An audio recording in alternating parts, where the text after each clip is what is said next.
Next, let's move to moving averages. I said they're defining trend direction, trend changes, and support and resistance. So an example of short-term moving averages would be your 10 and your 20 period moving average. There are other choices, of course, but these are the most commonly used. Longer term would be considered a 50 or a 200 period moving average. Every technical analysis on Earth uses a 200 period moving average. Okay. Most common types, simple and exponential. Which are the right ones? And you can see all the choices that we have. I have to choose which indicator, which oscillator, which parameters. Where do I draw the trend lines? Which are the right ones? Now I have a choice of moving averages. Right? What are the right moving average lengths to use?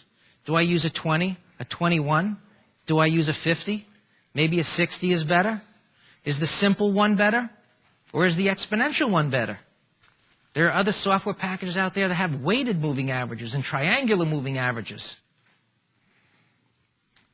My head was spinning with all of this and trying to, all these different choices. There had to be a better way, because if there wasn't, I had to stop doing this because I was very confused what was going on here.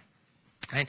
And as we look at this analysis and all of these moving averages, and looking at things like moving average crossovers, for example, for viewing trend changes in support and resistance, we can see many examples where it just doesn't hold true, and at times it does hold true.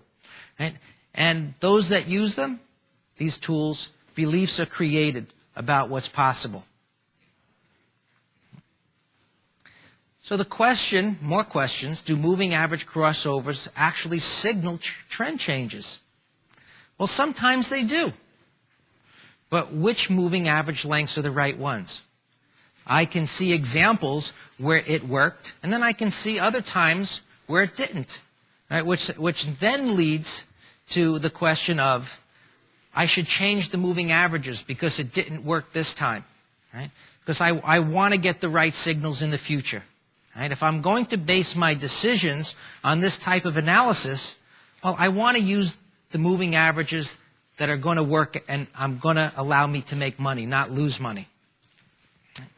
So in this example, we see a big drop in prices on the right side of the chart. Why didn't these moving averages cross over?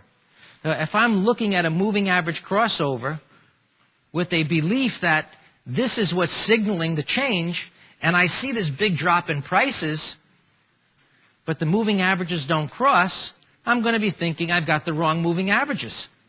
All right, so I have to use different ones that are going to show me that prices actually have now changed direction. Okay. As I said, the 200 period moving average is one of the most widely followed moving average that there is. And we have the choice. Do I use a simple one or do I use an exponential one? And a moving average, especially a 200 period moving average, is viewed as being support or resistance. Significant support or resistance because it's the 200-day moving average.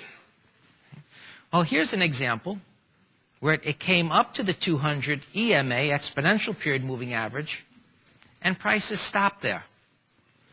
But if you weren't using that one, right, rather the simple one, you didn't see what was happening. Right? Or you didn't have the heads up, if you will, that prices were going to turn there. If that actually is true, that moving average is resistance. Now on the one on the right, prices went through both of them like they weren't there. So how can they actually be support?